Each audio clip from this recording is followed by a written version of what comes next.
মহামান্য রাষ্ট্রপতি পদত্যাগ করেছেন শারীরিক কারণে, তার পদত্যাগপত্রে বিস্তারিত উল্লেখ করেছেন। সেটার বিধান আছে সংবিধানে, তিনি পদত্যাগ করতে চাইলে করতে পারেন এবং সেটি মাননীয় স্পিকারের কাছে করার বিধান সাংবিধানিকভাবে সেখানে করেছেন, তিনি অ্যাকসেপ্ট করেছেন এবং এখন রাষ্ট্রপতির দায়িত্বভার অস্থায়ীভাবে মাননীয় স্পিকার গ্রহণ করেছেন। এগুলো সবই আইনি কথা।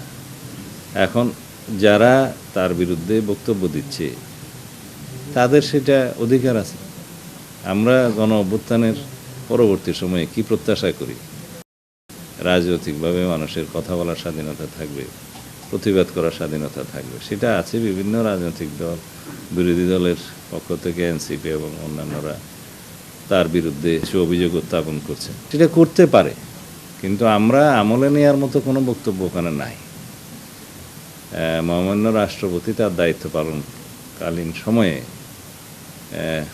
স্বৈরাচারের শেষ দিকে ইন্টারিম গভর্নমেন্টের পুরোটা এবং বর্তমান রাজনৈতিক সরকারের এই প্রায় 5-6 মাস এই সময়ে তিনি সাংবিধানিকভাবে দায়িত্ব পালন করেছেন এবং বিধিবিধান অনুযায়ী করেছেন। আমরা মহামান্য রাষ্ট্রপতির সহযোগিতা পেয়েছি। এখন সেই সময়টায় সংবিধান অনুসারে তিনি প্রিভিলেজড এবং ইমিউনিটি আছে তার, ফৌজদারি অপরাধ ইত্যাদির বিষয়ে কোনো আদালতে মামলা করা যায় না। এর বহির্ভূত কোনো সময়ে যদি কোনো বক্তব্য কেউ দিয়ে থাকে সেটা তাদের স্বাধীনতা আছে, দিতে পারবে। তবে আমরা আমলে নেওয়ার মতো কোনো বিষয় এখানে দেখিনি।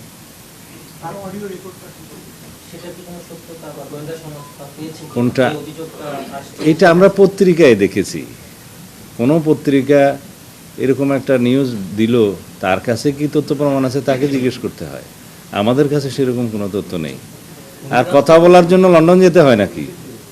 আজকালকার ইন্টারনেটের দুনিয়ায় লন্ডন যেয়ে কারোর সাথে কথা বলতে হয় না, তো এটা আমার কাছে অলিক মনে হয়। কথা বলতে চাইলে তো এখান থেকেও বলা যায়।